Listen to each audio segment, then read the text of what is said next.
누가복음 4장 31절에서 37절까지 말씀을 제가 봉독합니다. 갈릴리의 가버나움 동네에 내려오사 안식일에 가르치심에 그들이 그 가르치심에 놀라니 이는 그 말씀이 권위가 있음이러라. 회당에 더러운 귀신 들린 사람이 있어 크게 소리질러 이르되 아 나사렛 예수여 우리가 당신과 무슨 상관이 있나이까? 우리를 멸하러 왔나이까? 나는 당신이 누구인줄 아노니 하나님의 거룩한 자니이다. 예수께서 꾸짖어 이르시되 잠잠하고 그 사람에게서 나오라 하시니 귀신이 그 사람을 무리 중에 넘어뜨리고 나오되 그 사람은 상하지 아니한지라. 다 놀라 서로 말하여 이르되 이 어떠한 말씀인고 권위와 능력으로 더러운 귀신을 명하며 나가는도다 하더라. 이에 예수의 소문이 그 근처 사방에 퍼지니라. 아멘. 저는 오늘 본문을 중심으로 하나님의 거룩한 자 예수, 하나님의 거룩한 자 예수라는 제목으로 말씀을 나누겠습니다. 예수님께서는 나사렛 회당에서 그리스도로서 내가 이러이러한 일을 하겠다라는 그런 취임사를 하셨다고 말씀을 드렸습니다.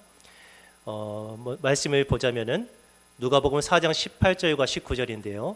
주의 성령이 내게 임하셨으니 이는 가난한 자에게 복음을 전하게 하시려고 내게 기름을 부으시고 나를 보내사 포로된 자에게 자유를 눈먼 자에게 다시 보게 함을 전파하며 눌린 자를 자유롭게 하고 주의 은혜의 해를 전파하게 하려 하심이라 하였더라 라고 이사야 61장의 말씀을 끌어다가 내가 이러이러한 일을 하게 하는 그리스도라는 것을 이제 선포하셨습니다. 여러 가지를 말씀하셨지만은 이 말씀을 한 단어로 요약하자면은 그리스도께서 하시는 가장 중요한 일은 자유롭게 하시는 일입니다. 우리에게 자유를 주시기 위해서 하나님의 아들 예수 그리스도께서 이 세상에 오셨음을 여러분 믿으시길 바랍니다. 그러니까 예수 그리스도 안에 있을 때 우리는 참 자유를 누리는 것입니다. 이것이 다른 말로는 진리를 알지니 진리가 너희를 자유롭게 하리라. 또 주의 영, 성령이 계시는 곳에 자유가 있다라는 모든 말씀이 다 이런 말씀입니다. 아무튼 이렇게 나사렛 회당에서 그리스도로서의 사명을 이렇게 선포하신 후에 그 다음에 장소를 이동했습니다. 가버나움이라는 동네에 갔는데 그곳에서 회당에 들어가셨습니다. 근데 그곳에서 한 귀신 들린 사람을 만나신 겁니다. 오늘 31절에 이렇게 말씀합니다. 갈릴리의 가버나움 동네에 내려오사 안식일에 가르치셨습니다. 그들이 그 가르치심에 놀라니 이는 그 말씀이 권위가 있었다라고 말합니다. 여러분 권위라고 하는 말을 잘 새겨보시기 바랍니다. 어떤 게 권위입니까? 여러분 권위가 뭐라고 생각하십니까? 권위라고 하는 것은 이제 사전적인 의미는 이런 겁니다. 남을 지휘하거나 또 통솔하여 따르게 하는 힘. 장군을 한번 생각해 보시죠. 장군이 병사들에게 자 가자라고 했을 때 따른다는 것은 지금 장군에게 권위가 있기 때문에 그 말을 어길 수가 없기 때문에 그렇죠? 말 한마디에 수천 명이 움직이는 것입니다. 그렇죠? 그게 바로 권위입니다. 권위 또는 영향력이라고 할 수가 있어요. 영향력. 여러분 다른 사람에게 나로 인해서 다른 사람이 뭔가 변화를 일으키고 나 때문에 더 잘 살게 되고 더 행복하게 된다는 거, 이거 굉장히 중요한 일 아니겠습니까? 저는 우리 칠전교회를 통해서 우리 칠전 마을뿐만 아니라 말씀드렸죠? 예루살렘과 온 유대와 사마리아와 땅끝까지 이르러 한 것처럼 이 칠전교회를 통해서 세계 모든 민족이 복을 받기를 기도하고 있습니다. 그리고 그렇게 될 겁니다. 그렇게 분명히 될 겁니다. 아무튼 이렇게 전 세계적으로 영향력을 미치는 교회가 되기를 바랍니다. 우리 어린이들을 통해서 우리 어르신들의 기도를 통해서 우리 칠전교회가 영향력이 미칠 수 있는 권위 있는 교회가 되기를 간절히 바랍니다. 이 권위 있는 말씀에 사람들이 막 놀라는 거예요. 예수님 이전에 이 회당에서 하나님의 말씀을 가르치는 랍비들이 있었습니다. 바리새인들도 있었고 성경을 연구하는 서기관들도 있었고 그리고 사람들이 자기 아이를 맡기고 이 아이를 하나님의 사람으로 좀 길러주시라고 이렇게 학교 역할을 하는 회당에서 랍비가 하나님의 말씀을 잘 가르쳐요. 이 랍비들은 성경을 토시 하나 틀리지 않고 거의 다 외웁니다. 특히 모세 오경을 하나도 빼지 않고 그대로 다 외워요. 대단하죠? 우리는 창세기 1장도 전체 다 외우기도 어렵잖아요. 요한복음 1장도 어렵잖아요. 근데 창세기부터 신명기까지 그거를 순서도 안 틀리고 하나도 안 틀리고 다 외워요. 그만큼 성경에 있어서는 굉장히 빠삭한 그런 박사들입니다. 그 랍비들이 회당에서 성경을 가르칠 때는 모르겠습니다. 이 사람들이 놀라는지 안 놀라는지 모르겠는데 이 성경에 예수님이 회당에서 말씀을 가르치실 때 사람들이 놀랐다는 것은 평소와는 다르다는 거죠. 그렇죠? 평소와는 달라요. 예수님은 어떤 특별한 다른 성경을 가지고 와서 하나님 말씀을 가르치셨을까요? 아니에요. 랍비들이 보던 똑같은 성경을 가지고 하나님의 말씀을 가르쳤습니다. 결국 이 하나님의 말씀은 한 가지인데 그 말씀을 누가 전하느냐입니다. 누가 전하느냐. 그리고 어떻게 해석하고 어떻게 그걸 하나님의 말씀을 가르치느냐. 그것에 따라서 들려지는 게 달라요. 여러분도 많이 경험하셨을 겁니다. 텔레비전에 보면은 24시간 설교 방송이 나오죠. 라디오를 통해서도 수많은 목사님들이 나와서 설교를 합니다. 근데 어떤 목사님의 설교는 그냥 귀로 들어왔다가 여기로 빠져버려요. 무슨 말인지도 잘 모르겠고 그런 목사님이 계신단 말이죠. 그런 설교가 있어요. 근데 어떤 목사님은 나도 모르게 거기에 푹 빠져들어요. 초집중하게 되는 것이죠. 유튜브보다 더 재밌게 이렇게 하나님의 말씀에 푹 빠져드는 그런 경험을 한 번쯤은 해보셨을 거라 생각합니다. 왜 그럽니까? 똑같은 하나님의 말씀이지만 누가 그것을 전하느냐 그리고 어떻게 해석해서 전달하느냐에 따라서 권위가 다른 것입니다. 랍비들도 충분히 권위가 있게 하나님의 말씀을 전하셨겠지만은 예수님은 그들과는 차원이 다르게 하나님의 말씀을 선포하니까 거기에 있는 사람들이 다 깜짝 놀랐습니다. 말씀이 권위가 있었다는 것입니다. 33절 보면은 회당에 더러운 귀신 들린 사람이 있었다라고 그 당시의 배경을 설명하고 있습니다. 여러분, 회당은 어떤 곳입니까? 모이는 집입니다. 한자어 그대로 모이는 집. 모여서 무엇을 하는 거겠습니까? 거기에서 하나님의 말씀을 배우고 가르치고 배우고 또 기도하고 교육하는 그런 장소입니다. 성전과는 좀 다른 개념이에요. 성전은 하나님을 제사하고 예배하는 그런 기능이 좀 더 부각되어 있어요. 그런데 포로로 끌려가고 예루살렘 성전이 무너졌습니다. 무너지고 나서 더 이상 성전이 없을 때 유대인들이 자기의 신앙을 지키기 위해서 이렇게 모여서 함께 하나님의 말씀을 배우고 기도하는 그런 장소들이 곳곳에 생겨났어요. 그것이 바로 회당입니다. 그러니까 회당은 예배하고 집회하고 교육이 이루어지는 그런 장소입니다. 근데 여기에 누가 있었다고요?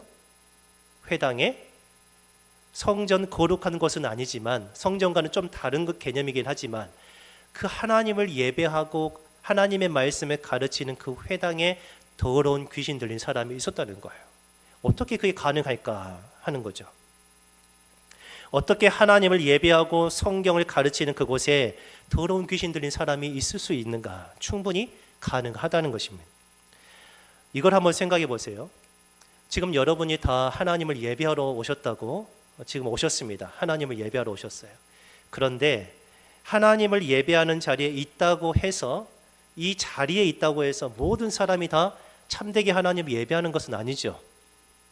이해가 되십니까? 우리가 예배 전에 찬양했던 대로 내 영이 주를 찬양합니다 라고 우리가 찬송을 불렀습니다. 내 입술로 부르는 찬양이 있고 그건 사실 노래입니다. 하나님께 올라가지를 못해요. 그러나 내 심령에서부터 내 깊은 마음에서부터 하나님을 사랑하고 공경하는 그 마음에서부터 나오는 찬양, 그게 바로 영의 찬양입니다. 이렇게 똑같이 부르는 찬양 속에서도 육의 찬양이 있고 영의 찬양이 있는 거예요. 이곳에 모인 모든 분들이 제가 바라기는 하나님께 영으로 하나님 앞에 예배할 수 있기를 바랍니다. 참되게 하나님을 예배하시길 바랍니다.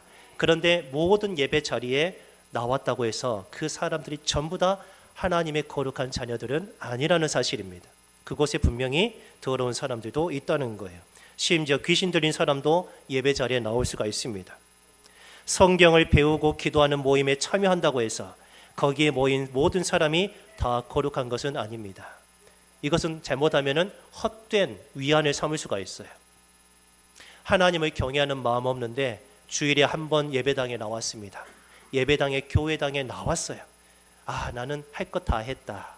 이렇게 스스로를 위안을 삼는 그런 경우도 있습니다. 그건 하나님을 경외하면서 예배하는 것이 아니죠. 그것은 우상 숭배와도 같습니다. 자기를 숭배하는 것입니다. 아무튼 우리는 보통 어떤 특정한 장소, 그곳에 우리가 가면 거기서 뭔가가 더 특별하다고 느끼는 그런 경향이 있어요. 특별한 장소에 거룩한 의미를 부여한다는 거죠. 한번 예를 들어볼까요? 이곳은 예배당입니다. 이 예배당에서 여러분은 특별히 더 중요하게 생각하는 장소가 있습니까? 어떤 분에게 이제 그 청소를 맡겼습니다. 이제 다른 교회에서 있었던 일인데 청소를 하는데 그분은 항상 한 곳만 청소하고 그냥 가버립니다. 어디 청소하셨을까요? 이 강단 청소만 하고 강대상만 깨끗하게 닦고 그냥 가버려요.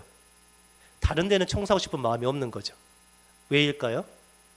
그분은 이곳이 뭔가 거룩하게 느껴졌나 봅니다. 화장실은 그럼 더럽습니까? 화장실 청소하는 건 더러운 곳일까요? 우리의 생각 중에 그런 게 들어있다는 거예요. 예배당 중에서도 이 강단, 여기에 엄청난 특별한 의미를 부여하는 경향이 있어요. 그래서 예배당에 온 것 자체만으로도 내가 하나님을 섬기고 있는 것 마냥 착각을 할 수가 있다는 거죠. 예수님은 분명하게 말씀하시기를 어떤 장소가 중요한 게 아니다 그랬습니다. 하나님을 예배하는 장소가 물론 중요합니다. 여기서 포인트를 잘 생각하시기 바랍니다. 예배하는 장소가 중요하긴 하지만 그것만이 전부가 아니라는 거예요. 그곳에 모인 사람이 중요하다는 겁니다. 모인 사람. 예수님이 사마리아 여인과 우물가에서 대화하던 중에 이 여자가 보니까 예수님이 보통 분이 아니신 거예요. 선지자인 거예요. 그래서 자기가 평소에 궁금했던 것을 물어보기 시작합니다. 우리들은 대대적으로 이곳에서 예배했는데 당신 유대인들의 말은 예루살렘에 예배할 곳이 있다고 하던데 그럼 우리는 어디서 예배하는 것이 맞습니까? 장소에 대해서 물어요. 요한복음 4장 20절에 우리 조상들은 이 산에서 예배하였는데 당신들의 말은 예배할 곳이 예루살렘에 있다 하더이다. 그때 예수님이 21절에 말씀합니다. 여자여 내 말을 믿으라. 이 산에서도 말고 예루살렘에서도 말고 너희가 아버지께 예배할 때가 이르리라 하는 거죠.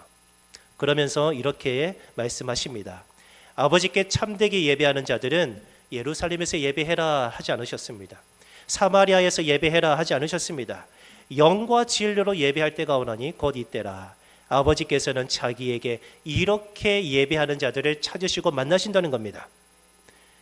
예루살렘 성전에 간 사람들만 만나주신 게 아니고 사마리아 산에 올라가서 그곳에서 예배하는 사람을 만나신 게 아니라 어디든지 하나님께 영과 진리로 예배하는 그 사람을 하나님께서는 찾으신다는 것이죠. 24절에 하나님은 영이시니 예배하는 자가 영과 진리로 예배할지니라. 아멘. 전 이곳에 모인 모든 분들이 영과 진리로 하나님을 참되게 예배하시기를 바랍니다. 육신만 이곳에 와서 마당만 밟고 가시는 게 아니라 살아계신 하나님을 만나시기를 바랍니다. 그분 앞에 여러분의 무릎을 꿇으시길 바랍니다. 여러분에게 하나님께 주시는 은혜를 모두 다 받으시길 바랍니다. 아무튼 이렇게 결국 중요한 것은 장소가 아니라 사람이라는 것입니다. 하나님을 예배하는 사람이 거룩하냐 거룩하지 않느냐가 중요하다는 거예요. 지금 저는 무엇을 말씀드리냐면은 거룩한 예배하는 장소에 더러운 귀신이 얼마든지 들어올 수 있다라는 것을 말씀해 드리는 것입니다. 그러면 우리도 이렇게 생각할 수 있겠죠. 오늘날의 교회 안에서도 얼마든지 귀신 들린 사람들이 있을 수 있다는 것입니다. 우리 가운데도 있을 수 있습니다. 이게 첫 번째 의문입니다. 그 다음에 두 번째는 이렇게 사람 속에 귀신이 들어있는데 귀신이 정체를 드러냈다는 것, 이게 아주 중요합니다. 귀신이 사람 속에 있을 때 여러분 보면은 귀신이 보입니까? 볼 수는 없어요. 그런데 뭔가 특별하게 뭔가 다르게 행동하게 되면 의심이 되죠. 그렇게 자기를 드러냈다는 것이 중요합니다. 정체가 발각된 것이죠. 33절에 이렇게 말씀합니다. 회당에 더러운 귀신 들린 사람이 있어 이제 자기 정체를 드러내기를 어떻게 합니까? 크게 소리를 지릅니다. 여러분 갑자기 지금 예배 조용히 예배하고 있는데 어떤 한 사람이 갑자기 소리를 지른다고 생각해 보세요. 깜짝 놀라시겠죠? 예, 그거예요, 그거. 그러면서 뭐라고 외치냐면은 나사렛 예수여, 아주 크게 부르는 겁니다. 저는 흉내를 낼 수 없기 때문에 그냥 읽겠습니다. 나사렛 예수여, 우리가 당신과 무슨 상관이 있나이까? 우리를 멸하려고 오셨습니까? 이 귀신은 아는 것입니다. 사람들은 모르지만 이 사람 속에 있는 귀신은 알아요. 나는 끝장났다. 나는 끝장났다. 나는 당신이 누구인 줄 아노니. 사람들은 몰랐어요. 그러나 귀신은 압니다. 누굽니까? 하나님의 거룩한 자입니다. 라고 자기가 정체를 드러내고 예수님에 대한 정확한 그런 신분을 이렇게 말을 하는 것입니다. 여기에서 제가 여러 가지를 한번 생각을 해봤어요. 여러분도 이 질문을 한번 생각해 보시기 바랍니다. 그 사람은 언제부터 회당에 출입했을까요? 언제부터 교회당에 나왔을까요? 이 유대인들은요, 태어나면 유대인입니다. 태어나면 아브라함의 자손이에요. 그래서 이 유대인들은 어딜 가든지 회당이 있다고 했어요. 특히 남자들은 이 회당을 중심으로 살아갑니다. 어렸을 때는 아이들을 회당에 보내서 하나님의 말씀을 배우게 합니다. 그리고 하나님 앞에 기도할 때 회당에 가서 기도합니다. 그리고 성인이 되었을 때 그곳에서 스스로가 하나님을 예배하는 자들이 됩니다. 그러니까 이 남자도 언제부터인지 모르겠지만은 회당에 늘상 출입하던 사람이었다라고 볼 수가 있어요.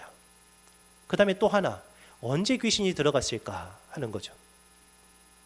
예수님이 회당에 들어가실 때 귀신이 순간 들어가가지고 거기서 이렇게 말을 했을까 하는 건데, 그럴 가능성은 별로 없다고 생각합니다.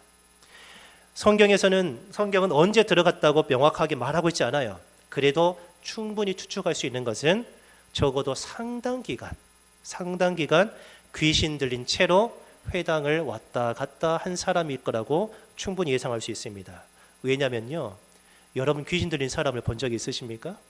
이제 막 귀신 들린 사람, 오랫동안 귀신 들린 사람 말고요, 이제 막 귀신 들린 사람, 인사불성입니다. 인사불성. 사람이 아니에요. 표정도 변하고요, 냄새도 나고요, 막 침을 뱉고요, 옷을 그냥 다 벌거 벗어버립니다. 어떤 여자분이, 제가 모교회에서 어떤 여자 청년인데 그때 누나였죠. 그분이 귀신이 들려가지고 기도원에 가는데 그곳에서 옷을 다 벗어버렸어요. 그 산을 막 벌거벗은 채로 막 뛰어다녀요. 귀신 초기. 그렇게 들어가면 대대적인 전투가 이루어집니다. 그래서 이 사람을 완전히 억어하는, 그때 아주 격렬하게 이렇게 반응을 하게 돼요. 근데 내가 지잖아요. 사람이 지면 그때부터는 이제 내 집인 거예요. 귀신이 여기는 내 집이다. 내 집이기 때문에 싸울 필요가 있습니까? 큰 소리 칠 필요가 있습니까? 그냥 거기서 죄를 먹고 사는 것이죠. 죄를 먹고 살아요. 그 사람 속에 가만히 눌러 앉아가지고 서서히 그의 인격을 파괴하기 시작합니다. 그의 삶을 파괴합니다. 가정을 파괴하고요, 은근히 교회를 파괴하기 시작합니다. 그게 바로 마귀가, 귀신이 하는 짓입니다. 그러면은 이걸 생각해 보세요. 회당에서 그들의 랍비들이, 예수님 말고 평소에 랍비들이 하나님의 말씀을 가르칠 때는 이런 현상이 나타나지 않았다는 거예요. 그냥 말씀을 들었다는 거죠. 여전히 귀신 들린 채. 근데 예수님이 하나님의 나라의 복음을 전하시고 이 말씀을 가르치시는데 가만히 숨어있던 귀신이 더 이상 숨어있지 못하고 발각되어서 그 정체를 막 드러냈다는 거예요. 큰 소리를 질렀다는 거예요. 왜 자기 정체를 이렇게 드러냈을까요? 왜 랍비들이 말할 때는 가만히 있다가 예수님이 한 말씀 전했을 때 그 말씀에 이렇게 자기 정체를 드러냈을까요? 나 여기 있었다라고. 사람들은 깜짝 놀랐겠죠. 아니, 저 사람 속에 귀신이 있어?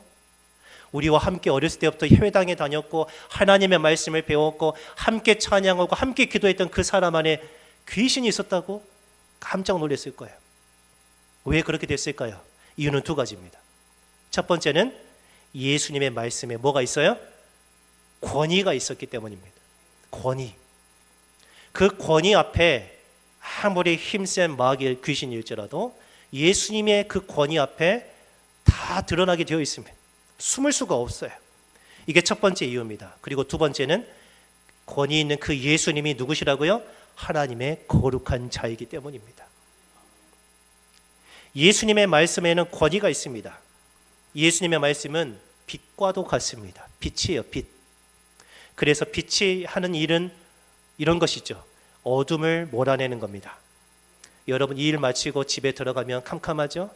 아무것도 보이지 않아요. 그때 스위치 하나만 딱 켜면 환해지죠? 스위치를 켰는데도, 전등이 켜졌는데도 여전히 어둠이 있습니까? 버틸 수가 없는 것이죠. 빛이 켜지면, 빛이 임하면 어둠은 자동으로 물러나는 거예요. 그리고 또 여러분이 창고에 들어가는데 너무 어두워요. 뭔가를 찾고 싶어요. 뭐 하죠? 빛이죠. 프레시를 켜죠. 그러면 숨어있던 것들이 드러나죠. 이게 바로 빛이 하는 일입니다. 제가 여러분에게 한 것을 하나를 보여드리겠습니다. 잘 보시고 무엇가 숨어 있는가 한번 보시기 바랍니다. 자, 보이십니까? 안 보여요? 자세히 보세요. 자세히 보세요. 우리 어린이 3명 왔어요. 와, 너무 감사해요. 잘 보세요. 우리 어린이들 시간이에요. 안 보여요? 보여요? 뭐가 보여요? 검정색이 보여요? 검정색은 안 보이는 거지. 어떤 물체가 있는데 뭐예요? 짝대기 같은 게 보여요? 눈을 크게 뜨고 한번 봐보세요. 눈을 크게 뜨고 뭐가 보여요? 여전히 안 보여요? 그러면 여기서 뭘 비춰야 돼요? 후레쉬를 켜야 되겠죠? 후레쉬를 켤 테니까 뭐가 있는가 잘 보세요. 순간 지나갑니다. 뭐가 있어요? 다시 보세요. 뭐가 있어요? 예, 세상에 쥐새끼 한 마리가 숨어 있었네요. 보세요. 여전히 쥐는 있어요. 있는데 캄캄해버리면, 어둠이 꽉 잡고 있어버리면 볼 수가 없어요. 그런데 뭐가 들어가요? 빛이 들어가니까 그 속에 쥐가, 숨어있던 쥐가 딱 발각되는 거예요. 나 쥐다 하는 거예요. 나 죽었다 하는 거죠. 예수님의 말씀이 바로 이와 같다는 거예요. 요한복음 1장에서 태초에 말씀이 계시니라. 잘 한번 생각해 보세요. 이 말씀이 하나님과 함께 계셨으니 이 말씀은 곧 하나님이시니라. 그가 태초에 하나님과 함께 계셨고 말씀이 함께 계셨다는 겁니다. 만물이 그로 말미암아 지은 바 되었으니 이 말씀의 근거에서 하나님이 말씀으로 천지를 창조하셨다라고 말하는 겁니다. 지은 것이 하나도 그가 없이는, 말씀 없이 된 것이 없다 그랬습니다. 4절, 그 안에, 그라고 하는 것은 무엇을 가리킵니까? 말씀 안에 뭐가 있어요? 생명이 있었으니 이 생명은 뭐라고요? 사람들의 빛이라. 빛이 어둠의 빛이 돼 어둠이 깨닫지 못하더라. 이 깨닫지 못하더라라는 것을 좀 더 정확하게 번역하면 어둠이 이기지를 못하더라 하는 겁니다.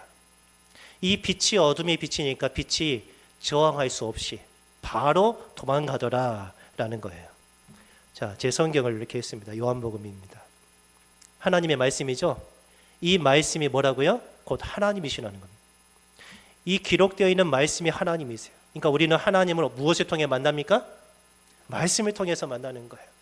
여러분 눈을 아무리 뜨고 아무리 감고 꿈을 아무리 많이 꿔도 하나님이 아닐 수가 있어요. 여러분이 보는 것이. 정확한 것은 이 하나님의 말씀, 이것을 깨달을 때 우리는 하나님을 만났다라고 하는 것입니다. 근데 이 말씀 안에 뭐가 있다고요? 생명이 있어요. 생명. 그 생명은 뭐라고요? 사람들의 빛이라 그랬습니다. 자, 이것을 한번 생각해 보시죠. 이 말씀, 예수님이 말씀을 권위 있게 전하니까 그 말씀이 빛이 되어서 사람 속에 숨어있는 어둠의 영을 전부 다 드러내는 거예요. 그리고 몰아내는 거죠. 그리고 그 몰아낸 그 비어있는 마음에 하나님의 생명이 깃들게 되는 것입니다. 그게 바로 예수님이 하시는 일입니다. 생명의 빛인 예수님의 말씀이 권위 있게 선포되니까 사람 속에 숨어있던 어둠의 영이 발각될 수밖에 없는 거예요. 어둠의 영은 생명의 빛 앞에서 견디지 못하고 결국 쫓겨나게 되는 줄 믿으시길 바랍니다. 예수님의 말씀은 왜 권위가 있을까요? 예수님의 말씀으로 귀신이 쫓겨나가는 것은 알아요. 근데 왜 예수님의 말씀에 권위가 있을까요? 왜요? 그 권위는 어디로부터 오는 걸까요? 34절 하반절에 귀신이 하는 말입니다. 우리 같이 한번 읽어봅니다. 나는 당신이 누구인 줄 아노니 하나님의 거룩한 자니이다. 아멘. 예수님의 말씀에 권위가 있는 것은 예수님이 하나님의 거룩한 자이시기 때문입니다. 아멘. 이걸 여러분 잘 이해하셔야 됩니다. 예수님이 하나님의 거룩한 자라는 것, 이 거룩한 자라는 것은요, 구약 성경에 보면 딱 한 대상에게만 쓰는 말이었어요.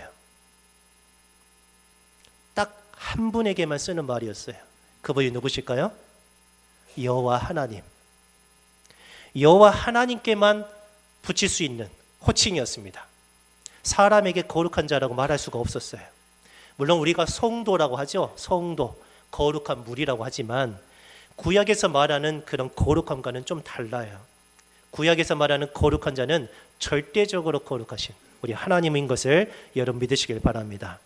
이사야 10장 20절에 이런 말씀이 있습니다.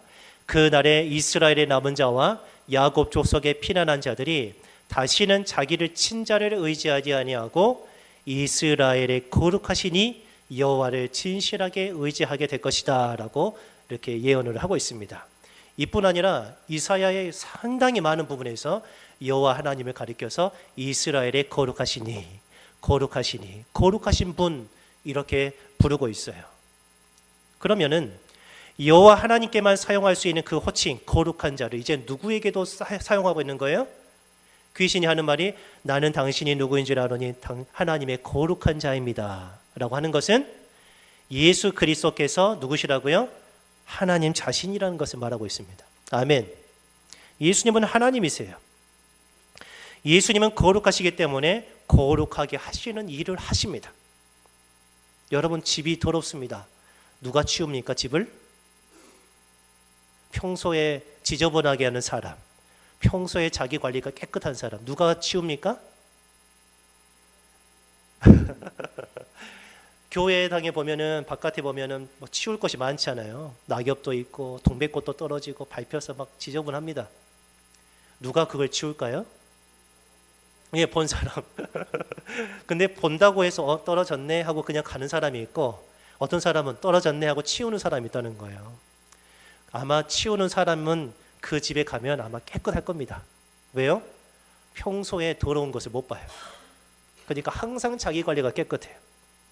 예수님은 하나님의 거룩한 자 하나님이시기 때문에 무슨 일을 하셔요? 거룩하게 하시는 일을 하십니다. 그래서 귀신 들린 사람, 오늘 성경은 귀신을 향해서 뭐라고 하냐면은 더러운 귀신이라 했습니다. 귀신은 깨끗하지 않아요. 더러워요. 그래서 여러분 혹시 귀신을 만나게 되면 이 더러운 귀신아 라고 말하시기 바랍니다. 더러운 귀신아, 예수 그리스도의 이름을 명하노니 떠나가라 하는 거예요. 이 더러운 귀신이 사람 속에 들어오니까 사람이 더러워져요. 그때부터 씻지 않아요. 씻지 않아요. 옷도 안 갈아입어요. 손톱이 막 이렇게 길러요. 더러우니까 그래요. 침을 뱉고요. 더러운 욕이 막 나와요. 평소에는 욕을 할지도 모르는 사람이 더러운 귀신이 들어가니까 더러운 말들이 나와요. 더러운 행동을 합니다. 더러운 죄를 계속해서 짓습니다. 사람이 더러워진다는 거예요. 그러나 거룩하신 하나님 앞에서는 더러운 귀신이 견디지 못하고 떠나가게 된다는 것입니다. 그 거룩함이 물 밀듯 이렇게 들어오는 거예요. 여기 컵이 있습니다. 이 컵 중간에 보니까 물이 있어요. 가운데 좀 차 있는데 물이 없다고 생각해 보세요. 거기에 뭐가 가득 차 있죠? 물이 없어요. 공기가 가득 차 있죠?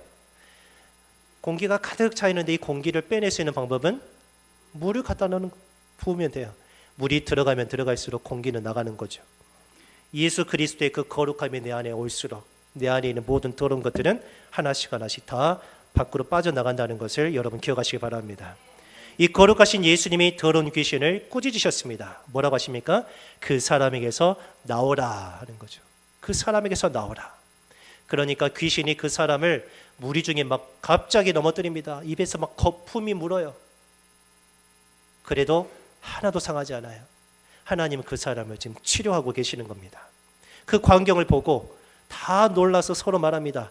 이 어떠한 말씀인고 권위와 능력으로 더러운 귀신을 명함에 나가는구나. 깜짝 놀랄 일이 그들 눈 가운데 벌어진 겁니다.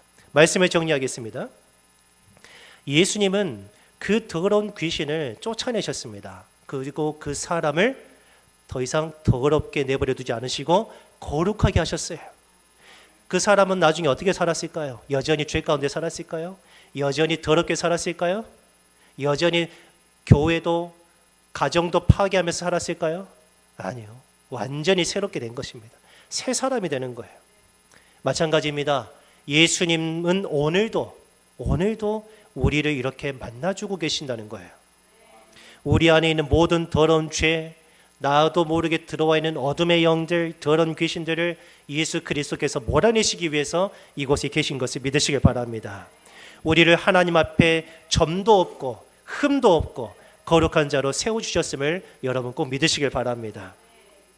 우리를 거룩하게 하시기 위해서 예수님이 무엇을 하셨습니까? 그냥 말로만 되는 게 아닙니다. 우리를 거룩하게 하시기 위해서 예수 그리스도께서 자기의 그 보배로운 몸을, 고귀한 몸을 십자가에서 내어놓으셨습니다. 히브리서 10장에 이렇게 말씀합니다. 그 후에 말씀하시기를 보시옵소서. 내가 하나님의 뜻을 행하러 왔나이다. 하나님의 뜻이 무엇입니까? 10절입니다. 이 뜻을 따라 예수 그리스도의 몸을 단번에 들이심으로 말미암아 우리가 거룩함을 얻어노라. 아멘. 예수 그리스도께서 십자가에 죽으셨습니다. 하나님의 뜻을 위하여. 그리고 그곳에서 피를 흘리셨습니다. 그 피로 우리의 모든 죄를 사하시는 겁니다. 우리를 위해서 죽으셨습니다. 그리고 부활하셨습니다. 그래서 우리를 새 사람이 되게 하셨습니다. 우리가 거룩한 자가 되었음을 믿으시길 바랍니다. 두 가지를 믿으시길 바랍니다. 예수 그리스도는 하나님의 거룩한 자, 그분이 곧 하나님이신 것을 믿으시길 바랍니다. 그리고 우리가 거룩하게 되는 것은 누구를 통해서만요? 예수 그리스도를 통해서만 우리는 거룩한 하나님의 사람이 된다는 거 여러분 꼭 믿으시길 바랍니다.